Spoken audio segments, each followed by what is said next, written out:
నమస్తే, నేను Yogita. Welcome to సత్యాగ్రహి.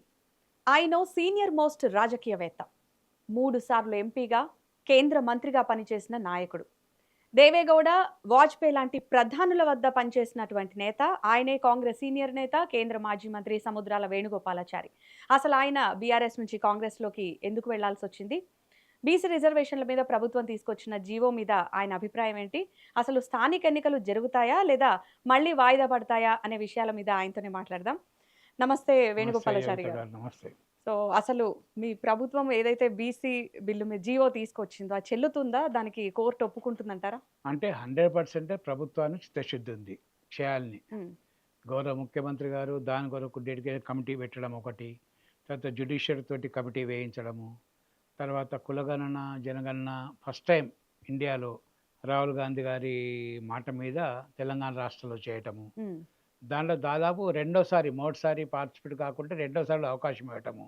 ఉమ్, ఒక 3 to 3.5% తప్ప అందరు కూడా కులగణలో సహకరించారు ప్రజలందరూ. ఉమ్, తర్వాత దాంట్లో ఏంటంటే ఖచ్చితంగా, ఎందుకంటే బీసీలు కూడా చాలా సంవత్సరాల నుంచి రాజ్యాధికారం కావాలి, జనాభా నిష్పత్తిలో సీట్లు ఇవ్వాలి, మేమే ఎక్కువ ఉంటామన్నట్టు వాళ్ళు ఆందోళన చేస్తున్నారు. కృష్ణ లాంటి ప్రముఖులు కానివ్వండి, జార్జి కృష్ణ చాలామంది రకరకాల ఆందోళన చేస్తున్నారు. అయితే కాంగ్రెస్ పార్టీ ఎన్నికల మేనిఫెస్టోలు చెప్పింది కామారెడ్డిలో, ఖచ్చితంగా మేము ప్రభుత్వం వస్తే ఉమ్, బీసీలకు న్యాయం చేస్తామని చెప్పి. దాని ప్రకారంగా రేవంత్ రెడ్డి గారు కూడా ఎన్నోసార్లు క్యాబినెట్ మీటింగ్ పెట్టడము, తర్వాత మినిస్టర్స్ తోటి మాట్లాడి ఖచ్చితంగా బీసీలకు ఇవ్వాలి ఏమైనా సరే అన్న ఆలోచనతోటి ముందుకెళ్ళడం జరిగింది. మరి మామూలు క్యాబినెట్ పెట్టేసి గవర్నర్ దగ్గరికి పంపించారు. అంటే అదే గవర్నర్ దగ్గర బిల్లు పెండింగ్ లో ఉన్నప్పుడు జీవో తెస్తే చెల్లుతుందా? అంటే గవర్నరు వ్యవస్థ ఎట్లయిందన్నమాట, ఇప్పుడు గవర్నరు అయితే యాక్సెప్ట్ చేసుకోకుండా రిటర్న్ పంపాలి. ఉమ్, రిటర్న్ పంపితే మళ్ళీ సెకండ్ టైం మీటింగ్ పెడితే కంపల్సరీ ఈ హ్యాస్ టు సైన్. ఉమ్, అది రూల్ ప్రకారం ఉన్నది. ఉమ్, గవర్నర్ గారు నెగటివ్ చేయలేదు, పాజిటివ్ చేయలేదు. ఉమ్, బహుశా కేంద్ర ప్రభుత్వం దీంట్లో మరి అనుకూలంగా ఉందో లేదో అన్న ఆలోచన ఉండవచ్చు, ఉమ్, లేదా మరి మాట్లాడవచ్చు. గవర్నర్స్ వ్యవస్థ ఇప్పుడు ఎవరు కేంద్రంలో ఉంటే వాన మనుషులు వస్తున్నారు. ఇప్పుడు అంతకుముందు ఇక్కడ తమిళ సాయి గారు అక్కడ బీజేపీ అధ్యక్షురాలు పాండిచ్చేరి తమిళనాడులో, ఆమెను గవర్నర్ చేశారు. వీరు కూడా అప్పుడు ఎమ్మెల్యేగా పనిచేసారు బీజేపీ, విష్ణుదేవ్ గారు. కనుక బీజేపీ పార్టీకి సంబంధించిన వ్యక్తులే కనుక మరి ప్రభుత్వం చెప్పిన హామీని నెరవేరుస్తున్న ఆలోచన కావచ్చు, లేదా రాజకీయ కారణాలు కావచ్చు, వేరే ఇతరత్ర కారణాలు కావచ్చు, మరి కేంద్ర ఆదేశాల మీద గవర్నర్ సంతకం పెట్టలేదు. గవర్నర్ సంతకం పెట్టకుండా మనం ఎట్లా ముందుకు పోతాము అన్న ఆలోచనతోటి మళ్ళీ అసెంబ్లీలో తీర్మానం పెట్టండి. అసెంబ్లీ తీర్మానం పెడితే ఆటోమేటిక్గా కోర్ట్ హ్యాస్ టు అగ్రీ, ఎవరైనా అగ్రీ చేయాలి. క్యాబినెట్ తీర్మానం కూడా గవర్నర్ అగ్రీ చేయాలి, అగ్రీ చేయకుండా రిటర్న్ చేయాలి. అయితే సెకండ్ టైం మళ్ళీ మంత్రిమండలి మీటింగ్ పెట్టి మళ్ళీ పంపితే కంపల్సరీ హ్యాస్ టు యాక్సెప్ట్. అది ఉంది రాజ్యాంగం ప్రకారంగా, సుప్రీంకోర్టు గైడ్ లైన్ కానీ కౌలన్ శక్తులు అని చెప్పేసి పార్లమెంటరీ సాంప్రదాయ ప్రకారంగా ఉంది. ఇప్పుడు గవర్నర్ నైదర్ పంపలేదు, నా రిటర్న్ అది యాక్సెప్ట్ చేయలేదు. కనుక ఆల్టర్నేట్ ఏమున్నది కనుక మళ్ళీ ఖచ్చితంగా మళ్ళీ క్యాబినెట్ మీటింగ్ పెట్టి మన అసెంబ్లీ తీర్మానం, ఏకవాక్య తీర్మానం, అసెంబ్లీలో కూడా మీరు అన్ని పార్టీ సపోర్ట్ చేసినాయి, ఇంక్లూడింగ్ బీజేపీ, బీఆర్ఎస్, ఎంఐఎం. అంటే రాష్ట్రంలో ఉన్న రాజకీయ పార్టీలు, కేంద్ర సంబంధించిన పార్టీలు కూడా బీజేపీ కూడా సంతకం పెట్టింది. అంటే యాక్సెప్ట్ చేసేటు, యాక్సెప్ట్ చేసినాక ఆటోమేటిక్ ఏముంటుంది, పెండింగ్ ఏముండదు అని చెప్పి గవర్నమెంట్ కూడా జీవో ఇచ్చింది. అయితే ఎవరిని మోసం చేయడానికి షెడ్యూల్ ప్రకటించారని చెప్పేసి ఈటెల రాజేందర్ ప్రశ్నిస్తున్నారు. ఏమంటారు మీరు? ఇప్పుడు వాళ్ళు బీజేపీ వాళ్ళకు ఎట్లా ఉందంటే, వాళ్ళకు బయటపడలేరు, వాళ్ళు బీసీ వ్యతిరేకం అని చెప్పి చెప్పలేరు. కాకపోతే ఆచరణలో బీసీ వ్యతిరేకం అని చెప్పి తెలుస్తుంది కదా. ఇప్పుడు ఓబీసీ మంత్రిత్వ శాఖ ఉండాలి అని గత కొన్ని సంవత్సరాల నుంచి ఉన్నప్పటికి కూడా మా ప్రధానమంత్రి ఓబీసీ అని చెప్పిన వాళ్ళు మరి బీసీలకు రాజ్యాంగం ప్రకారం కావాలని చెప్పేసి మాటలు చెప్తున్నారు తప్ప, దాని పరంగా 10 సంవత్సరాల నుంచి 2 సార్లు గౌరవ ప్రధానమంత్రి మోడీ గారు బీసీలకు ప్రత్యేక చర్యలు ఏం తీసుకోలేదు. రాష్ట్రాలు ఆయా పరిధిలో తీసుకుంటున్నాయి తప్ప కేంద్ర ప్రభుత్వం ఏం తీసుకోలేదు. ఇది కూడా మరి రాహుల్ గాంధీ గారు కామెంట్లో కాంగ్రెస్ పార్టీ పరంగా మరి ఈరోజు చేసిన డిక్లరేషన్ కనుక, రాజకీయంగా బీజేపీ కాంగ్రెస్ పార్టీ 2 బద్ధశత్రువుల పార్టీ రాజకీయం కనుక మళ్ళీ వీళ్ళకి పేరు వస్తుంది, బీసీలందరూ ఐక్యమవుతారని ఒక ఆలోచనతోటి ఈరోజు వాళ్ళు వ్యతిరేకం చేస్తున్నారు తప్ప ఈ ప్రభుత్వం చిత్తశుద్ధి అందరూ. అందుకనే బీసీ సంఘాలు అందరూ కూడా కలిసి, కృష్ణ లాంటి వాళ్ళు కూడా, మా ఆంధ్రప్రదేశ్ రాజ్యసభ మెంబర్ అయినప్పటికీ కూడా కృష్ణ లాంటి వారు కూడా ఈ ప్రభుత్వం చిత్తశుద్ధితో పనిచేస్తున్నారని చెప్పి, ఎందుకంటే వాళ్ళు ఏది అడుగుతుంది చేసింది ప్రభుత్వం. ఈ విధంగా కమిటీ వేయాలి, జ్యుడిషియరీ కమిటీ అంటే అంటే జ్యుడిషియరీ ఒక కమిటీ వేసేయాలి. సీనియర్ లీడర్ గా చెప్పండి. ఇప్పుడు ఎన్నికలు పెట్టిన తర్వాత కోర్టు కొట్టేస్తే అప్పుడు పరిస్థితి ఏంటి అని? ఎందుకంటే మహారాష్ట్రలో ఎన్నికలు నిర్వహించిన తర్వాత సేమ్ కోర్టు మళ్ళీ సేమ్ చెల్లదని చెప్పేసి మహారాష్ట్రలో చెప్పారు. జరిగిన విధానం వేరు, ఇక్కడ జరిగిన విధానం వేరు. హ్మ్. మహారాష్ట్ర లోపల జ్యుడిషియరీ, ఇవి ఇక్కడ జ్యుడిషియరీ ఎంక్వైరీ జరిగింది, తర్వాత అసెంబ్లీ తీర్మానం జరిగింది, క్యాబినెట్ తీర్మానం జరిగింది, ప్రభుత్వం జీవో ఇచ్చింది. అంటే ఎన్ని రకాల జీవోకు సమర్థత కావాలి, ఎన్ని రకాల జీవోకు దాన్ని శాంటిటీ కావాలనో హ్మ్. అన్ని రకాలుగా ఈ ప్రభుత్వం చేసింది. ఒకటి కోర్టు కూడా నోటిఫికేషన్ వచ్చిన తర్వాత ఇప్పుడు ఇన్వాల్వ్ కాలే ఇప్పటి వరకు. హ్మ్. ఓకే, మహారాష్ట్ర సిస్టమ్ అక్కడ ఇన్ని ప్రక్రియలు కాకపోవచ్చు, అంటే నాకు అట్లాంటి తెలిసినంత పరిస్థితి ఇక్కడ రాదంటారా? అక్కడ పరిస్థితి రాకపోవచ్చు, ఎందుకంటే నోటిఫికేషన్ ఇష్యూ అయింది. హ్మ్. కాకపోతే హైకోర్టు ఒక మాట ఏమందంటే, అది మీరు గవర్నర్ దగ్గర పెండింగ్ ఉన్నప్పుడు జీవో ఎందుకు ఇచ్చారని ఒక మాట కామెంట్ చేశారు. హ్మ్. కాకపోతే గవర్నర్ బాధ్యతాయుతంగా గవర్నర్ చేయాలి. సుప్రీంకోర్టు కూడా గవర్నర్ గురించి, తర్వాత ప్రెసిడెంట్ గురించి కూడా కామెంట్ చేశారు ఈ మధ్యన. హ్మ్. అంటే మీరు బిల్లు పెండింగ్ పెట్టుకోవద్దు, ఏదున్నా కూడా అది నెగటివ్ చేయండి, పాజిటివ్ చేయండి, కానీ ఇన్ని రోజులు పెండింగ్ పెట్టవద్దని చెప్పేసి రాష్ట్రపతి దగ్గర కొన్ని బిల్లు పెండింగ్ పెట్టినప్పుడు అప్పుడు ఉపరాష్ట్రపతి కామెంట్ చేశాడు కోర్టుల గురించి. హ్మ్. మీరు డైరెక్ట్గా ప్రెసిడెంట్నే కామెంట్ చేస్తారా అని. కానీ సుప్రీంకోర్టుకి అన్ని హక్కులు ఉన్నాయి. సుప్రీంకోర్టు చట్టబద్ధంగా న్యాయబద్ధంగా వేసిన, ఆ సుప్రీం కోర్టు కనుక, పేరే సుప్రీం కనుక, హ్మ్. సుప్రీంకోర్టు కామెంట్ చేసినా కూడా ఈరోజు గవర్నర్ గారు పంపలేదు. హ్మ్. కనుక మేమేం అనుకుంటున్నామంటే, ఖచ్చితంగా ప్రాసెస్ ప్రకారంగా కోర్టు మాకు అనుకూలంగా ఇస్తుంది, ప్రభుత్వంకి అనుకూలంగా ఇస్తుంది కనుకనే షెడ్యూల్ ఇష్యూ చేసినాము, రిజర్వేషన్స్ ఇష్యూ చేసినాము. ఆ రిజర్వేషన్ ప్రకారంగా ఈవెన్ గ్రామాల్లో ఇప్పుడు క్యాండిడేట్లు కూడా ఫైనల్ చేస్తున్నారు మా పార్టీ పరంగా. హ్మ్. బీసీల రిజర్వేషన్ కోసం ఇచ్చిన జీవోలో ముస్లింలు ఉన్నారా లేరా? ముస్లిమ్స్ అంటే, ఇప్పుడు ముస్లిమ్స్ అంటే తెగలమ్మ దాంట్లో. ఇప్పుడు హ్మ్. చిద్దాల్ అని ఉంటుంది, లద్దాఫ్ అని ఉంటుంది, వాళ్ళు ముస్లిమ్స్ గారు. హ్మ్. పేరుకు ముస్లిమ్స్ అయినా కూడా బీసీలే, గతంలో బీసీలే ఉన్నారు వాళ్ళు. హ్మ్. ఇప్పుడు దేశాల్లో కూడా వివిధ ప్రాంతాల్లో కొంచెం మైనార్టీలు ఉంటారు. హ్మ్. మైనార్టీ అంటే మొత్తం ముస్లిమ్సే గారు. హ్మ్. ముస్లింలు అల్పసంఖ్యాక వర్గము. హ్మ్. ఇప్పుడు గత ప్రభుత్వాలు ఏం చేసిండ్రు, సచార్ కమిటీ అని చెప్పేసి హ్మ్. 2%, 4% ఎడ్యుకేషన్ ఇవ్వాలని చెప్పారు. హ్మ్. ఇంప్లిమెంట్ చేయలేదు. హ్మ్. కనుక ఇక్కడ ముస్లిమ్స్ కాదు, ముస్లిమ్స్ తెగలే కాకుండా హ్మ్. దాని పేరు మీద బీజేపీ మేము అంగీకరించమంటుంది, కానీ ముస్లిం కాదు. ముస్లింల ప్రస్తావన లేదు కాబట్టి మాకు ఓకే అని బీజేపీ అంటుంది. లద్దాఫ్ ముస్లిమ్స్ గారు. హ్మ్. లద్దాఫ్ ఒక తెగ. హ్మ్. లద్దాఫ్ కానీ, షియాల్ తెగలు, ఇట్లా కొన్ని దానిలో రకరకాల హ్మ్. తెగలు హ్మ్. ఉంటాయి.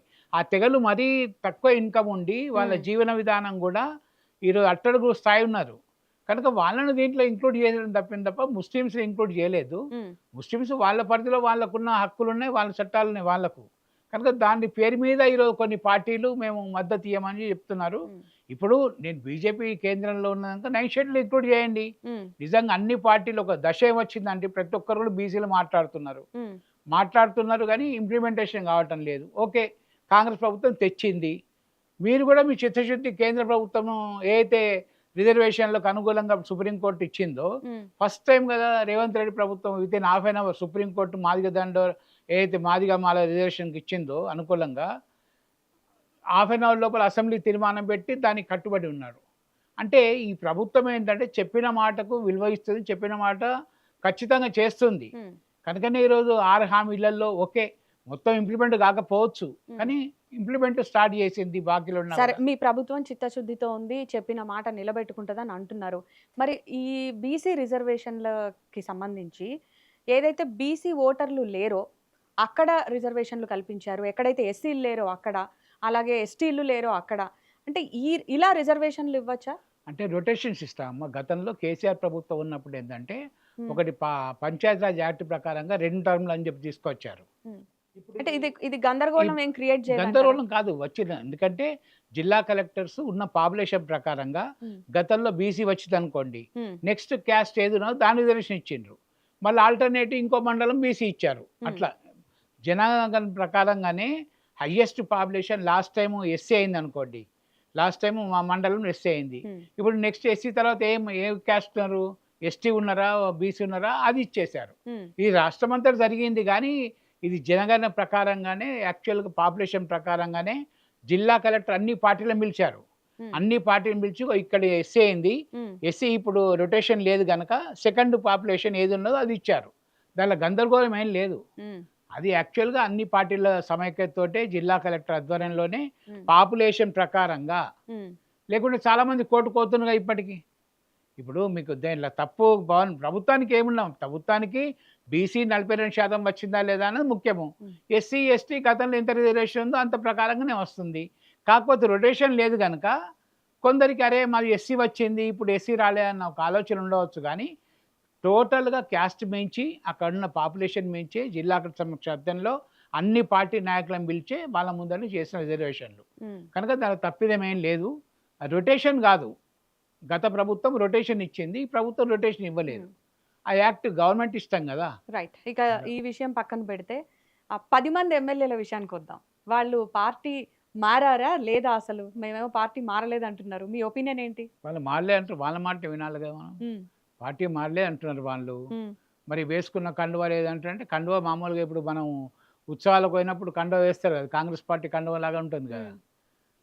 వేసినప్పుడు ఆటోమేటిక్గా ముఖ్యమంత్రిగా అక్కడ మీరు కండువా వేసారు కదా అంటే ఇన్ని షాలో కప్పిండ్రు. ముఖ్యమంత్రికి పోయినప్పుడు ఏం చేస్తారు, షాలో కప్తారు. ఆయన కూడా అమ్మాంధ్రులు కప్తున్నారు అని పార్టీ మారలేని వాళ్ళు అంటున్నారు కనుక వాళ్ళ మాటనే మనం వినాల్సి వస్తున్న పరిస్థితి వస్తుంది. తర్వాత ముఖ్యంగా దాని గురించి సుప్రీంకోర్టు డైరెక్షన్ ప్రకారంగా స్పీకర్ గారు కూడా ఈరోజు 4-6 ఎమ్మెల్యేలను 3 రోజుల నుంచి ఎంక్వైరీ జరుగుతున్నది. వాళ్ళ అడ్వకేట్లు వీళ్ళ అడ్వకేట్లు క్రాస్ ఎగ్జామ్ చేస్తున్నారు. లెటర్స్ స్పీకర్ గారి నిర్ణయమే అందరి నిర్ణయం. మీ ఎక్స్పెక్టేషన్ ఏంటి? స్పీకర్ ఏం నిర్ణయం తీసుకుంటారని మీరు అంచనా? అంటే వీళ్ళ అడ్వకేసీ మీద ఉంటుంది. ఇప్పుడు వాళ్ళు కొన్ని ఫోటోలు చూపిస్తున్నారు, పార్టీ మారలే అని చెప్తున్నప్పుడు వాళ్ళ స్టేట్మెంటే కరెక్ట్ కదా. వాళ్ళే మారలే అన్నప్పుడు స్టేట్మెంట్ కరెక్టే కదా. మరి వాళ్ళు కూడా మొన్న అసెంబ్లీలో మాట్లాడినప్పుడు కేటీఆర్ హరీష్ మాట్లాడినప్పుడు అసెంబ్లీలో ఆ సంఖ్య 10 మందిని పట్టుకొని చెప్పారు మాకు 39 సంఖ్య ఉన్నా అని చెప్పేసి. మరి వాళ్ళు కూడా ఒప్పుకుంటున్నారు. అసలు మీరెందుకు పార్టీ మారారు? అది కూడా బీఆర్ఎస్ అధికారం కోల్పోయిన కొద్ది రోజులకే మీరు కాంగ్రెస్ లో చేరారు, ఎందుకని? అంటే స్థానికంగా ఒత్తిడి పెరిగింది ఒకటి, ఇంకోటి 2014 ఏ రకమైన ఒత్తిడి? అటు కార్యకర్తలు కావచ్చు, లేదా ఇక్కడ ఇప్పుడు దాదాపు కాంగ్రెస్ పార్టీలో ఉన్నందరూ కూడా తెలుగుదేశం పార్టీలు, ముఖ్యమంత్రి గారు మేమందరూ తెలుగుదేశంలో పనిచేసాం. నేను ఎమ్మెల్యే ఉన్నప్పుడు ఆయన ఎమ్మెల్యే ఉన్నాడు. సో పార్టీ మారాల్సిన ఒత్తిడా? పార్టీ మారాల్సిన ఒత్తిడి ముఖ్యంగా జిల్లాలో కూడా పరిస్థితి వచ్చింది. జిల్లాలో కూడా ఏంటంటే చాలామంది నాయకులందరూ కూడా మేము రాకముందే బీఆర్ఎస్ ఓడిపోగానే చాలామంది మా ఫాలోవర్స్. కాదండి, అసలు అధికారం లేకపోతే నాయకులు ఉండలేరా? అంటే మీరనే కాదు, ఈ మధ్యకాలంలో చాలా మంది అదే పరిస్థితి. దీనికి ఏం సమాధానం చెప్తారు? అంటే టీడీపీలో నేను టీడీపీతో ఎమ్మెల్యే గెలిచినప్పుడు 2009లో కూడా 4 సార్లు ఎమ్మెల్యే గెలిచాము, టీడీపీతోటే గెలిచాను. టీడీపీ గెలిచినాక కూడా అప్పుడు టీఆర్ఎస్కి రావడానికి 2 సంవత్సరాలు తీసుకున్నాను. ఎందుకంటే అప్పుడు కేసీఆర్ మాతో డిప్యూటీ స్పీకర్ ఉండే టీడీపీలో, తర్వాత హరీష్ రావు కేసీఆర్ తోటి ఉండే. వీళ్ళందరూ కూడా లైక్ ఫ్యామిలీ ఫ్రెండ్స్ లాగా ఉండి, మరి అప్పుడు అంత ప్రెషర్ ఉన్నా కూడా 2 ఇయర్స్ పట్టింది నాకు జాయిన్ కావడానికి. పార్టీ మారితేనే ఉంటా అన్న లేదు. అట్లంటే 2014 నుంచి మాకు అధికారం లేదు. నాకు 2014లో రిజర్వేషన్ వచ్చింది. కేసీఆర్ కూడా మీకు మంచి ప్రయారిటీని ఇచ్చారు కదా. ఆటోమేటిక్ కలిసే పని చేసినాం కదా. ప్రియారిటీ ఇచ్చింది కానీ అధికారంగా ఎమ్మెల్యే ఎంపీ కాలే కదా. అధికారం లేకుండా చైర్మన్ గా చేస్తున్నారు మీరు, నీటిపారుదల సంఘం చైర్మన్ గా కూడా చేస్తున్నారు. సో ఇలా అన్నీ ఉన్నప్పటికీ మీరు అంత తీవ్రమైన డెసిషన్ తీసుకోవాల్సిన అవసరం ఎందుకు వచ్చింది? పార్టీ అసంతృప్తి అని కాదు. పార్టీ అసంతృప్తి ఒకటి, కార్యకర్తలు నాకన్నా ముందు నా ఫాలోవర్స్ ఎవరైతే ఫస్ట్ నుంచి ఉన్నారో వాళ్ళందరూ చాలామంది కాంగ్రెస్ పార్టీలో జాయిన్ కావటం, వాళ్ళు ఆటోమేటిక్గా నేను వాళ్ళని నమ్మి నేను కంటిన్యూ అవుతున్నాను. మరి వాళ్ళందరూ కూడా ప్రెషర్ చేసుకోవచ్చి మీరు రావాలి, అధికారం ఉంటే ఆటోమేటిక్ మా పనులు అవుతాయి, ఒత్తిడి తక్కువ అవుతుంది మా మీద అన్న ఆలోచనతో వాళ్ళందరూ ఒత్తిడి చేయటము. తర్వాత ముఖ్యమంత్రి గారి విజ్ఞప్తి, వేం నరేందర్ రెడ్డి గారు ముఖ్యమంత్రి సలహాదారు మాతో ఎమ్మెల్యే ఉండే, ఆ విజ్ఞప్తి, జిల్లాలో ఉన్న ఇన్ఛార్జెస్ అందరు కూడా ఇప్పుడు కాంగ్రెస్ పార్టీ ఇన్ఛార్జ్ అందరు కూడా అందరం ఒకప్పుడు అందరం తెలుగుదేశమే, వాళ్ళ ఒత్తిడి అందరు కలిసి ఏంటంటే ఆటోమేటిక్గా కంపల్సరీగా జాయిన్ కావాల్సి వచ్చింది. మరి ఒకవేళ నెక్స్ట్ ఎలక్షన్స్ లో కాంగ్రెస్ అధికారం కోల్పోయింది అనుకోండి, మళ్ళీ మీకు ఒత్తిడి పెరగచ్చు ఇదే రకంగా బీఆర్ఎస్కి రమ్మని కానీ ఇంకేదైనా పార్టీలోకి రమ్మని కానీ, అప్పటికి కాంగ్రెస్ లో ఉంటారా? పార్టీ అవసరం లేదు కదా. ఇప్పుడు మారడమే అతి కష్టంగా మారాము. మారిన తర్వాత కమిట్మెంట్గా పార్టీలు ఏ పార్టీలో కమిట్మెంట్గా పనిచేయాలి. మేమందరం వచ్చినాక ఏమైందంటే అసెంబ్లీకి పార్లమెంట్ డిఫరెన్స్ తెచ్చాము. దాదాపు ప్రతి చోట 30-40 వేల ఓట్లు పెంచాము మన పార్లమెంటుకు. ఎమ్మెల్సీ ఎలక్షన్లో కూడా దాదాపు నంబర్ 1 స్థానం జేఎన్ఎంతోటి కూడా కాంగ్రెస్ పార్టీ ఉన్న ఇన్ఛార్జీలతోటి కానీ మొన్న జేఎన్ఎంతోటి కానీ ఎమ్మెల్సీ కూడా ఆదిలాబాద్ స్థానం తెచ్చాము. ముఖ్యంగా ఆదిలాబాద్ పార్లమెంట్లో ఏముందంటే 4 బీజేపీ సీట్లు ఉన్నాయి. ఒకటే కాంగ్రెస్ పార్టీ ఎమ్మెల్యే వెడమ బుజ్జు గారు అని చెప్పి గిరిజన సంబంధించిన ఎమ్మెల్యే ఒక్కరే ఉన్నారు. మిగతా 4 ఎమ్మెల్యేలు బీజేపీ, 2 టీఆర్ఎస్ అంటే బీఆర్ఎస్. కనుక ఈ పరిస్థితుల్లో ఎవరైనా ఏమనుకుంటారు, బీఆర్ఎస్‌లోనే ఉండాలి, బీజేపీలో ఉండాలనుకుంటారు. మరి నేను కాంగ్రెస్ పార్టీ అధికారం లేకున్నా కూడా, జిల్లాలో అధికారం లేదు, అధికార పార్టీ ఉన్నది, జిల్లాలో అధికారం లేదు కదా, లేకున్నా కూడా మనకున్న అనుభవంతో కానివ్వండి, లేకుంటే మా క్యాడర్ ఒత్తిడి మేరకు కానీ కాంగ్రెస్ పార్టీ అయినంత వరకు పైకి తీసుకురావాలి అన్న ఒత్తిడితోటి, ప్రెషర్ తోటి వెళ్ళడం జరిగింది. తర్వాత చేసిన తర్వాత ఇన్వాల్వ్ కావాలి పార్టీ పరంగా. ఇప్పుడు ఆ ప్రెషర్ కాస్త ప్లెజర్ అయిందా? ఆటోమేటిక్ అవుతుంది కదమ్మా. ఇప్పుడు ఎందుకంటే పని చేస్తున్నాము, కొన్ని పనులు అవుతున్నాయి. ఈరోజు సీఎం గారు స్వయంగా తెలుసు, మంత్రులందరూ కూడా ఈరోజు బట్టి కానీ, తుమ్మల గారు కానీ, శ్రీధర్ బాబు గారు కానీ, అంటే అందరూ కూడా ఆల్మోస్ట్ ఆల్ వాళ్ళు కాంగ్రెస్ పార్టీ ఉన్నప్పుడు నేను ఎమ్మెల్యే, వాళ్ళు మంత్రులు ఉన్నప్పుడు నేను మంత్రి ఉన్నప్పుడు వాళ్ళు ఎమ్మెల్యేలు ఆపోజిషన్ పార్టీగా. సో ఇప్పుడు మీకు పార్టీలో జాయిన్ అయ్యేటప్పుడు మీకు లభించిన హామీ ఏంటి అసలు కాంగ్రెస్? ఏం అడగలేదు, హామీ ఏం అడగలేదు. వాళ్ళు స్థానిక నాయకులు వచ్చి ఒత్తిడి చేసి పనులు అన్నీ అవుతాయి, కొన్ని మా పనులు అవుతాయి, మరి 4 సంవత్సరాలు గవర్నమెంట్ ఉంటుంది, అన్ని పనులు పెండింగ్ ఉన్నాయి, ఇబ్బందులు ఉన్నాయి, మీతోటే ఇన్ని సంవత్సరాలు ఉన్నాము, ఇప్పుడు మేము వ్యతిరేకంగా పోలేము. అంటే నియోజకవర్గ పనుల పర్సనల్ పనుల సార్? నియోజకవర్గ పనులు కొన్ని పెండింగ్లు ఉన్నాయి. జిల్లాలో కూడా ఏంటంటే 7 కాన్స్టిట్యూన్సీ వస్తాయి కానీ 7 కాన్స్టిట్యూన్సీ పనులు రిలేషన్ ఉంటుంది. మా వాళ్ళు ఎవరు బిజినెస్ లేరు, హైదరాబాద్లో బిజినెస్ ఉన్న నాయకుడు ఎవరు లేరు, ఒకరిద్దరు తక్కువ, కానీ అది మామూలు బిజినెస్. అంటే ఇక్కడ ఒక క్వశ్చన్ ఏంటంటే, పొన్నాల గారు బీఆర్ఎస్ లో చేరేటప్పుడు రేవంత్ రెడ్డి గారు చాలా ఘాటుగానే ఒక పరుష పదజాలం వాడారు, ఈ ఏజ్ లో పార్టీ మారడం ఏంటని చెప్పి. అది కాంగ్రెస్ వర్తించదు అంటారు, ఎందుకంటే ఆ తర్వాత చాలా మంది సీనియర్లని కాంగ్రెస్ చేర్చుకుంది కదా. పొన్నాల గారు పిసిసి అధ్యక్షుడు ఉండే, అంటే ఆయన దాదాపు పిసిసి అధ్యక్షుడు 292 మందికి ఎమ్మెల్యే టికెట్ ఇచ్చే అర్హత ఆయనకు ఉండేది. అటువంటి వాళ్ళు ప్రలోభపడ్డారా ఏం పడ్డారా అన్న ఆలోచనతో బహుశా రేవంత్ రెడ్డి గారు మాట్లాడిండు. కానీ మా పరిస్థితి వేరే, జిల్లాలో మెజార్టీ బీజేపీకి ఆపోజిషన్కి ఉన్నది, కాంగ్రెస్ పార్టీకి మెజార్టీ లేదు. రాష్ట్ర ప్రభుత్వం కాంగ్రెస్ పార్టీ అయినా కూడా స్థానికంగా ఇప్పుడు జిల్లా కలెక్టర్ కానీ, జిల్లా ఎస్పీ కానీ ప్రభుత్వం మాదిన్న ఎమ్మెల్యేలో ఇన్ఛార్జ్ కదా ఇప్పుడు. అటువంటి ఎమ్మెల్యే ఇన్ఛార్జ్ అప్పుడు కూడా ఓన్లీ క్యాడర్ను కాపాడుకోవాలి, క్యాడర్ను కాపాడుకోవడం ద్వారా పార్టీని బతికించుకోవాలని ఆలోచనతో పోయినాం. ఎందుకంటే అధికారం ఉంటే పోవడం వేరే, ఆ రాష్ట్రంలో అధికారం ఉన్నది కానీ మా జిల్లాలో అధికారం లేదు. ఇన్ఛార్జ్ ఇప్పుడు ఈ ప్రభుత్వం ఏంటంటే, గత టీఆర్ఎస్ ప్రభుత్వం ఏ విధంగా అయితే ఇన్ఛార్జ్ ఎమ్మెల్యేలకు పవర్స్ ఇచ్చిందో, ఈ కాంగ్రెస్ పార్టీ కూడా అదే పరిస్థితి నడుస్తుంది. ఇన్ఛార్జ్ ఎమ్మెల్యేలు బీజేపీ 4 ఉన్నారు, వాళ్ళు చెప్పిన వాళ్ళకే ఇల్లు వస్తున్నాయి, వాళ్ళు చెప్పిన వాళ్ళకే రోడ్లు వస్తున్నాయి, వాళ్ళు చెప్పిన వాళ్ళకే పనులు అవుతున్నాయి. కనుక అటువంటి పరిస్థితుల్లో మన క్యాడర్ను కాపాడుకోవాలి. ఎందుకంటే 2014లో రిజర్వేషన్ అయింది ఆదిలాబాద్ ఎస్టీ, రాబోయే లోపనే అవకాశాలు ఉంటాయి. దాంట్లో నాకు కూడా స్వార్థం ఉంటుంది, వచ్చే రోజుల్లో మరి ప్రభుత్వం ద్వారా పనులు చేయించుకొని పార్లమెంట్ కాంటెస్ట్ చేయాలి అన్న ఆలోచన నాకు కూడా ఉన్నది. కనుక ప్రభుత్వం ద్వారా పనులు చేయించి పార్టీని పెంచాలి, పార్టీ ద్వారా మళ్ళీ పార్లమెంట్ ఓపెన్ అయితే కాంటెస్ట్ చేయాలి. ఆటోమేటిక్గా రాజకీయాల్లో మొత్తం నిస్వార్థంగా చేసుడు కాదు, రాజకీయం నాకు కూడా స్వార్థం ఉన్నది కొంచెం. ఎందుకంటే ముఖ్యంగా క్యాడర్ని కాపాడుకోవాలి. అదే ఈ క్యాడర్ నాకు 30-40 సంవత్సరాల నుంచి ఉన్నదమ్మా. వాళ్ళు ఏ పార్టీ ఉన్నా కూడా నా ఎలక్షన్ మట్టుకు వచ్చేటప్పటికి నాకే వేస్తారు ఓట్లు.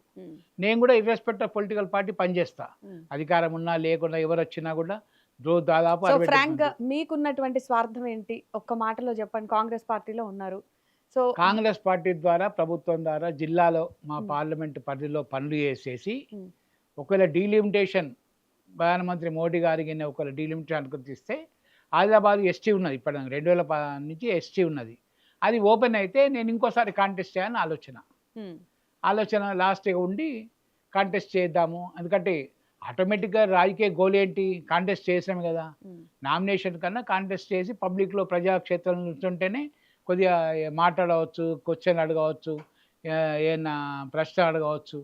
నామినేటెడ్కి అంత ఉండదు, నామినేటెడ్ గౌరవం ఉన్నప్పటికీ కూడా మన ఇండివిజువల్ గౌరవం ఉంటుంది. కనుక ప్రజాక్షేత్రంలో ఒకసారి తెలుసుకోవాలి అన్న ఆలోచన.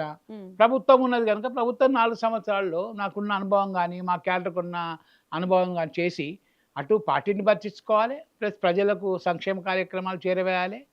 ఆటోమేటిక్గా డీలిమిటేషన్ అయితే నేను కాంటెస్ట్ చేయాలి. సో ఇక మొత్తానికి ఈ కాళేశ్వరం ప్రాజెక్ట్లో భాగమైనటువంటి మేడిగడ్డ, అన్నారం, సుందిళ్ల బ్యారేజ్ల రిపేర్కి సంబంధించి ప్రభుత్వం అయితే నిర్ణయం తీసుకుంది రిపేర్లు చేయించాలని. మరి ఇదేదో ముందే చేస్తుంటే రైతుల కన్నా మేలు జరుగుతుండే కదా. అంటే ఒకటమ్మా, ఇప్పుడు యాక్చువల్గా అనుకున్నట్టు ఏంటంటే ఈసారి 80 లక్షల మెట్రిక్ టన్నులు రైస్ వచ్చింది. మరి కాళేశ్వరము, సుందిళ్ల, అన్నారం పనిచేయనట్టే కదా. గతంలో కూడా 70 లక్షల మెట్రిక్ టన్నులు వచ్చింది రైస్. అంటే డైరెక్ట్‌గా ఏందంటే ఎల్లంపల్లి ద్వారానే నీళ్ళొస్తున్నాయి ఇప్పుడు. ఎల్లంపల్లికి తుమ్మిడట్టి ద్వారా ప్రాణహిత అయితే తుమ్మిడట్టి అనుకుంటున్నారో, ఆ నీళ్ళన్నీ గూడా డైరెక్ట్‌గా ఎల్లంపల్లికి రావటం వల్ల ఎల్లంపల్లి నుండే ఈ నీళ్ళన్నీ వస్తున్నాయి ఈరోజు. హ్మ్. ఇప్పుడు గతంలో మరి కాంగ్రెస్ పార్టీ అయితే ఫ్లడ్ ఫ్లో కెనాల్ ఉందో, సింగూర్ ప్రాజెక్ట్ గాని, నిజాం సాగర్ ప్రాజెక్ట్ గాని, ఎల్లంపల్లి ద్వారా పోచంపాడుకి రావటం వల్ల, ఎల్లంపల్లి ద్వారానే రావటం వల్ల ఈరోజు ఇంత పంటయింది. హ్మ్. అంటే ఇప్పుడు ఇక్కడ మేడిళ్ళ అని అన్నాదు ఇవన్నీ 3 రిజర్వాయర్‌లయితే కట్టిండ్రో, అది రిపేర్ ఉన్నది పని చేయకున్నా పంట వచ్చిందా లేదా? హ్మ్. అంటే రిపేర్ ఎందుకయ్యాయి అంటే ఎన్‌డీఎస్‌సీ రిపోర్ట్ సెంట్రల్ గవర్నమెంట్ వచ్చింది. సెంట్రల్ గవర్నమెంట్ ఆఫీసర్‌లు వచ్చిండ్రు. ఇది ముట్టుకుంటే మళ్ళా మొత్తం కూలిపోయేటట్టున్నా అన్నారు. హ్మ్. అది కూలిపోతే ఏమవుతది? ఏమైనా చిన్నగా రిపేర్ చేస్తే హ్మ్. కాంగ్రెస్ పార్టీ కూలగొట్టిందని మళ్ళా బ్లేమ్ వస్తది. కనుక సక్రమంగా ఉండాలి అని చెప్పి ఎన్‌డీఎస్‌సీ రిపోర్ట్‌తో పాటు, తర్వాత ఘోష్ కమిటీ రిపోర్ట్‌తో పాటు ఏ విధంగా రిపేర్ చేయవచ్చు. సెంట్రల్ వాళ్ళకే ఇన్వైట్ చేసిండ్రు డిజైన్స్ ఇప్పుడు. హ్మ్. డిజైన్ చేసి అక్టోబర్ 15 తారీఖు వరకు లాస్ట్ డేట్ పెట్టేసి, హ్మ్. మీరు ఆ డిజైన్ చేయండి. డిజైన్ చేసి ఉన్నంతలో ఒక అంటే అవైతే ఇట్లా ఎన్‌డీఎస్‌సీ రిపోర్ట్ ప్రకారంగానే చేసేదున్నప్పుడు, అటు పీసీ ఘోష్ కమిషన్ అంటే నివేదికను పక్కన పెట్టి మరీ చేయమన్నారు గదా! ఘోష్ కమిటీ రిపోర్ట్ నేను పక్కకు పెట్టలేదు. హ్మ్. ఘోష్ కమిటీ లోపల అధికారులు గాని, పొలిటీషియన్స్ గాని ఎట్లా ఇరుక్కున్నారో హ్మ్. డీటెయిల్‌గా ఎంక్వైరీ చేశాడు. ఇంకా రిటైర్డ్ జడ్జి గనుక ఎంక్వైరీ చేసి NDC belong to central government. ఆయన డిజైన్స్ మాత్రం చూస్తారు. ఆ డిజైన్ తప్పు, లోపభూయిష్టం ఉందని చెప్పేసి దాని కమిటీ ద్వారా ఈరోజు ఆర్డర్ ఇచ్చిండ్రు. హ్మ్. ఇంకోటేంటంటే ఈ 3 రిజర్వాయర్లు అది మనం తీసేరాదు. ఇన్ని హ్మ్. లక్షల కోట్లు ఖర్చు పెట్టేసి నీళ్లు వచ్చిన రాకున్నా రిజర్వాయర్ ఉంచాలి గదా! హ్మ్. అన్న ఉద్దేశంతోటి ప్రభుత్వం ఆలోచించేసి రిజర్వాయర్ ద్వారా మనం బల్క్ స్టాక్ చేసుకోవడం అంతే. దాని ద్వారా ఇరిగేషన్ గాదు. హ్మ్. అది రిజర్వాయర్ లాగా ఉంచాలన్న ఆలోచనతోటి ప్రభుత్వము మరి డబ్బు ఈ కొని రిపేర్‌లన్నీ ఎప్పటి వరకు పూర్తవ్వచ్చు? అంటే అక్టోబర్ 15 టెండర్ లాస్ట్ డేట్ హ్మ్. పెట్టిండ్రు. బహుశా నేను అనుకుంటా 1 ఇయర్ లోపల 1 ½ ఇయర్‌లో పూర్తవుతాయి. ఈ కాళేశ్వరం ప్రాజెక్ట్ మీద సీబీఐ ఎంక్వైరీ వేయడానికి కారణం ఏంటి? ఎందుకంటే మీ ప్రభుత్వమే చాలా సార్లు అన్నది కేంద్ర జేబు సంస్థ సీబీఐ అని జెప్పేసి. మరి మళ్ళీ మీరే సీబీఐని ఎంక్వైరీకి పెట్టడానికి రీజన్? ఇప్పుడు స్టేట్ గవర్నమెంట్ ఏమి సిబిఎస్ఈడి వేసినా, లేకుంటే విజిలెన్స్ వేసినా గూడా కక్ష సాధింపు అంటారు. హ్మ్. కక్ష సాధింపు చేస్తున్నారు మీరు పొలిటికల్‌గా కేసీఆర్‌నో, కేటీఆర్‌నో, హరీష్ రావునో ఇన్వాల్వ్ చేస్తున్నారు మీరు దీంట్లో. హ్మ్. స్టేట్ ఏజెన్సీ అని చెప్పేసి వాళ్ళు ఎన్నో సార్లు కామెంట్ చేశారు. హ్మ్. బీఆర్ఎస్ పార్టీ వాళ్ళు. హ్మ్. తర్వాత బీజేపీ వాళ్ళు కూడా ఏం చేస్తున్నారు? మీరు మీ కంట్రోల్‌లో పెట్టుకొని ఇన్వెస్టిగేషన్ మీ కంట్రోల్‌లో పెట్టుకొని బీఆర్ఎస్‌ని బ్లాక్‌మెయిల్ చేసేద్దామన్న ఉద్దేశంతోటి మీరు బీఆర్ఎస్ కలిసి కొట్లాడదామని చెప్పి ప్లాన్ చేస్తున్నారని చెప్పి బీజేపీ వాళ్ళన్నారు. కనుక ఈరోజు ఘోష్ కమిటీ స్టేట్ గవర్నమెంట్ పరంగా కొన్ని ఫైండింగ్స్ ఇచ్చింది. తర్వాత ఎన్‌డీఎస్‌సీ సెంట్రల్ గవర్నమెంట్ వాళ్ళు ఫైండింగ్ ఇచ్చారు. హ్మ్. ఈ దృష్టిలో పెట్టుకొని సెంట్రల్ గవర్నమెంట్ వాళ్ళు ఇన్వాల్వ్ అయ్యారు గనక, సెంట్రల్ గవర్నమెంట్ డబ్బులున్నాయి. సెంట్రల్ గవర్నమెంట్ డిజైన్స్ ఇన్వాల్వ్ అయ్యాను గనక, సిబిఐకి రాస్తే వాళ్ళు ఏ విధంగానే చేసుకొని, మా మీద ఇప్పుడు మేము ఏదో కక్ష సాధింపు ధోరణి అన్నట్టు అంటే మా మీద కేంద్ర జేబు సంస్థ అన్న మీరే సీబీఐ ఎంక్వైరీ అన్నప్పుడు, అందులో పారదర్శకత ఉంటుందనేటువంటి నమ్మకం ఏంటి? అంటే పారదర్శకత అంటే ఇప్పుడు మరి మేము చేస్తే మా మీద అనవసరంగా ఇప్పుడు దాంట్లో తప్పులు జరిగినాయని చెప్పి అసెంబ్లీ సాక్షిగా ప్రూఫ్ అయింది. హ్మ్. ఎవరెవరు ఇన్వాల్వ్ అయ్యిండ్రు, ఎంత అయింది అమౌంటు, మరి ఇన్ని లక్షల కోట్లు ఎట్లా అయ్యాయని చెప్పేసి మరి అదే సీబీఐ ఏమీ జరగలేదు, అవినీతి ఏం జరగలేదు, తప్పులు జరగలేదు అని అంటే ఒప్పుకుంటారా? ఆటోమేటిక్‌గా సిబిఐ రిపోర్ట్ ఏది వచ్చినా కూడా అందులో సిబిఐ అట్లా అనుకోము. ఎందుకంటే జస్టిస్ ఘోష్ రిపోర్ట్ పంపించారు. హ్మ్. తీసుకున్నారు వాళ్ళు. ఒక అధికారి వచ్చి మొత్తం టోటల్ చెకప్ చేశాడు. వాళ్ళ కేంద్ర ఏజెన్సీ అయిన ఎన్‌డీసీఏ వచ్చింది. హ్మ్. సీడీఓ డిజైన్స్ కమిటీ వచ్చింది. చూసింది. వాళ్ళు కూడా ఈ డిజైన్ తప్పన్నారు. ఆ సెలెక్ట్ చేసిన ప్లేస్ తప్పన్నారు. అవన్నీ కేంద్ర సంస్థలే గదా! అవన్నీ చెప్పిన తర్వాతనే కేంద్ర సంస్థలు ఎక్కువ ఇన్వాల్వ్ అయినాయని చెప్పేసే ఈ ప్రభుత్వం గతంలో బీఆర్ఎస్ ప్రభుత్వం సిబిఐ అలో లేదన్నది ఇక్కడ. హ్మ్. కనుక సిబిఐ అలో ఉన్నది మళ్ళా పర్మిషన్ తీసుకొని క్యాబినెట్ మీటింగ్ పెట్టి సిబిఐ ఇన్వైట్ చేద్దాము. మనం ఏం చేసినా వాళ్ళు ఇప్పుడు తప్పు చేశారు. తప్పు హ్మ్. చేసినా మనం ఏమైనా చేస్తే ఆ కక్ష సాధింపు అని చెప్పి ప్రజలు తీసుకెళ్తారు. అదొక ఐటెమ్‌గా మాట్లాడతారు. మనం చెప్పింది విన్నా. అందుకని సిబిఐ కేంద్ర సంస్థ గనక కొన్ని విషయాల్లో ఇప్పుడు ఎలక్షన్ అప్పుడు సిబిఐ వచ్చుడు పొలిటికల్ ఫైట్ చేస్తాం. కానీ ఈ పర్టిక్యులర్ విషయాల్లో ఏంటంటే మేము చేస్తే మీకు బీఆర్ఎస్ పడదు గనుక, కేసీఆర్‌కి పడదు గనుక విండిక్టివ్ యాక్టివిటీ చేస్తారన్న ఆలోచన వస్తది గనక, ప్రజలకు క్లియర్‌గా ఉండాలి ఏదన్నా గూడా. హ్మ్. అన్న ఉద్దేశ్యంతోటి జస్టిస్ ఘోష్ కమిటీ వేయడం జరిగింది. హ్మ్.